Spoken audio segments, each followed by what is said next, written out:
Assalamu alaikum. Hello, everyone. Today we start topic 5. It's about data understanding and preparation.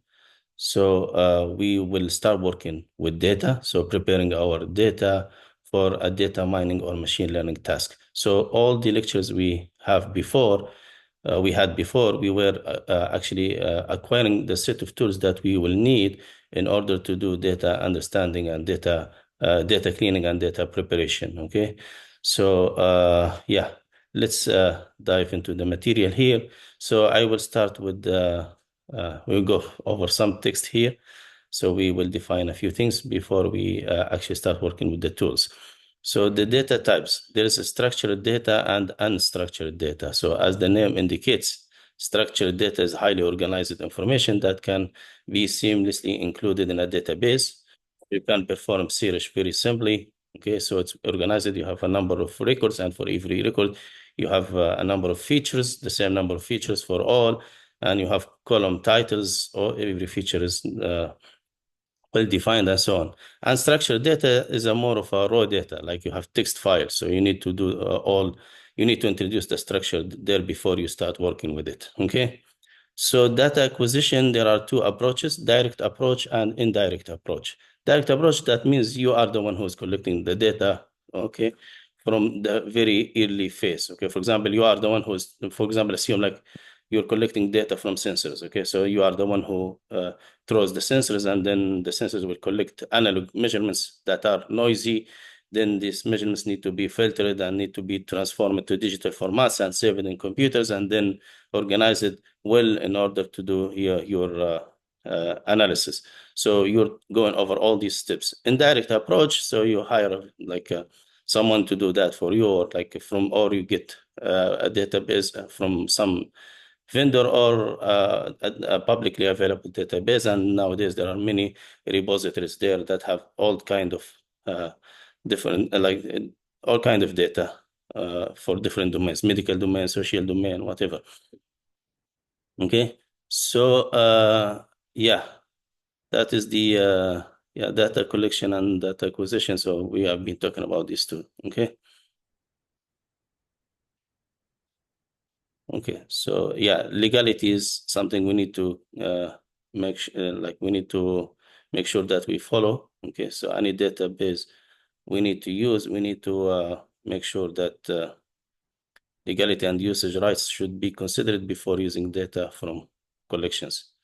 Okay, if there are copyrights or whatever, data for research, for example, not for commercialization and so on. So data storage. Data can be stored in different formats.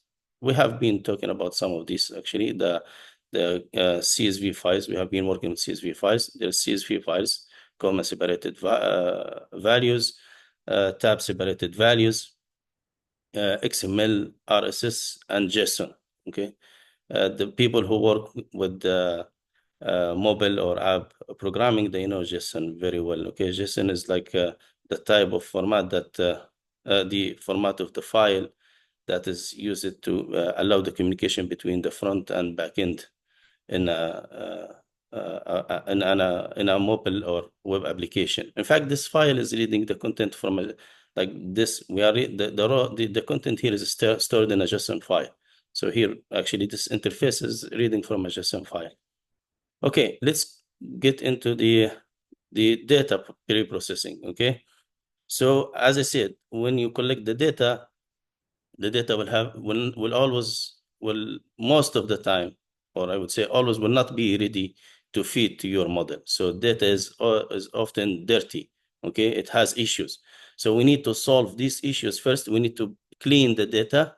Okay, clean the data and then prepare the data before we feed it to our model. So here are some of the issues we may encounter when we get data. Data may be incomplete, so therefore we need to deal with that. Okay, there are missing values. How are we gonna deal with these missing values? And we're gonna come later on to ways to do this. Okay, or I can very simply explain here. So if you have one attribute where the value is missing for most of the records, then maybe one way to deal with this incomplete data, then to drop that attribute. But if the values are missing only for very few records, then maybe that feature is very important. You don't want to lose it. So in that case, you may consider what we call imputation. Okay, and imputation depends on the type of the attribute. Okay, for example, if the attribute is a numerical attribute, then you may need to change every missing value with the mean of that column or the median. If the attribute is a categorical attribute, then you may need to replace that missing value with the mode. Okay, or maybe there is some constant, global constant that is you want to use for your own application. Okay, and data could be noisy. There could be outliers. Okay, in that case, you need to take care of these outliers. Sometimes these outliers can badly affect the performance of your model. So then you may need to drop those outliers. You need to remove them. But be careful in some cases. As I said, things will always depend on your application or use case. So in some use cases, the outliers is actually the thing you are looking for. Okay. There could be inconsistency issue. What do I mean by inconsistency issue here? So like I can give two examples here for inconsistency, and in fact we will see some down here. For example, an attribute that should be loaded as a numerical attribute, but because of existence of a sign of dollar, for example, or comma, it's being loaded as a the type has changed to string, and it has been loaded as a categorical attribute. Okay, then you need to fix this issue. You need to convert it to a numerical attribute. And another example, if you have if you have for one attribute, you have collected some for let's say for one attribute, for the half of the data is collected using a unit, and the other half is collected using a different unit. For example, meter and centimeter, meter and kilometer.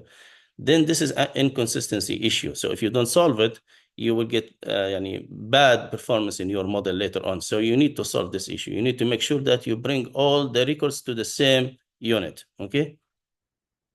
Now we go to data scrubbing or data cleaning. Okay. So in fact, this is what I have been talking about here. Sorry. So how to handle missing data. Okay. As I said, a global constant, you can remove, you can ignore, you can impute. As I mentioned, you can go to more advanced inference approaches. We're not going to go through this for the course of 291, but yeah, you can do that as well.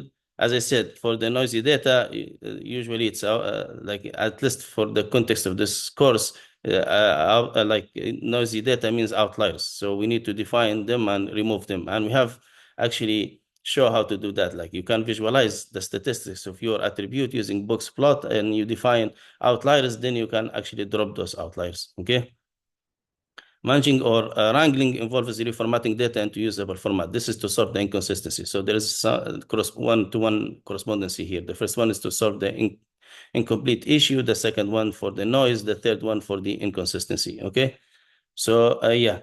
Then after you solve all of these things, after you fix, I would say the logical order is to start with solving the inconsistency first, and then you remove the noise, and then you deal with the missing data. Then you move to the next step, which is data transformation, because most of the time you like your model deals with only numeric data, and you have data that is not numeric. Okay, then you need to convert that data from categorical to numerical format, and there are ways to do that. Depends on the type of the variable. Okay, but let's go in order here. The first thing you may need to do is reduction. And reduction, we have two types of reduction here. So we have data reduction, where this is actually if you have like a huge data, and then you need to reduce its size. Okay, so this deals with rows, with the number of records. And dimensionality reduction, this deals with the features. So if you have so many features, then you may need to consider reducing the dimensionality, because as the number of features increases, the number of samples you need to train a model increases exponentially. Okay. Otherwise, if you have very few, if you have many features and limited number of samples, and you want to fit a model using these features, so many features with limited number of samples, you may run into the problem of overfitting. Okay. And these features, there could be many of them are very correlated to each other. So there is a room for dimensionality reduction because there's a redundancy here. Okay, like it's better if every feature is telling you something different from the other feature. Okay, so if one of them is just like a constant times the other one, then this is the same feature. You're just creating more columns and you are complicating. This is the extreme case, like when the correlation is equal to 1. So you are creating more columns and you are complicating like the learning process of your model. So you want to reduce those. And in fact, it's also, if you have many features and many of them are weakly correlated to the target variable or uncorrelated at all, then maybe you need to drop those. Okay, we will come later on to different ways how to do dimensionality reduction. Okay, so because always think of every point here, every point in your records is a point in the n-dimensional space where n is defined by the number of features. Okay, so if when you reduce n, you are reducing the dimensionality of your data. Okay, so you can do that by manually throwing some features, or there is also another way. We will come to explain it later on, call it principal component analysis. This is going to be in the next topic, topic 6. That's for the dimensionality reduction. Let me give you an example for data aggregation. Okay, assume, for example, you have a data that is collected for 10 years, okay, and it's collected per minute, some measurement, okay, and based on this data, for example, you want to make a prediction for the next year or for the next month. Then actually to make a prediction for a month ahead or a year ahead, you don't really need the data per minute. You can just aggregate like data, all these like per month. You can aggregate the data per month to come up with only one value per month. That will reduce the number of samples significantly and can stabilize the model more, less variation from one month to another. So you can take the average per month, the sum, whatever, depends on your application, but it's a one value per month. So your problem is to make a prediction for a month ahead. Then maybe it's better you work for data per month. If you're doing per year, maybe it's better you work for 1 point per year. So you are reducing the number of samples and reducing the variations that are not needed. So you are actually stabilizing your model, okay? As I said, things will always depend on what you are doing. If you want to do prediction per second or per minute, then maybe you need the whole data, okay? More data here is better. And sometimes more like, if your model is the right model, then more data will always be helpful, okay? So the second part is the discretization. I will leave this for now because if I explain it now, it may not be clear, but we will gonna come to an example or use case for this actually when we come later on, when we are gonna talk about classification using decision tree. And also I think there's example at the end of this, at the very end of this lecture, sorry, at the very end of this topic. Maybe later there we can talk about this.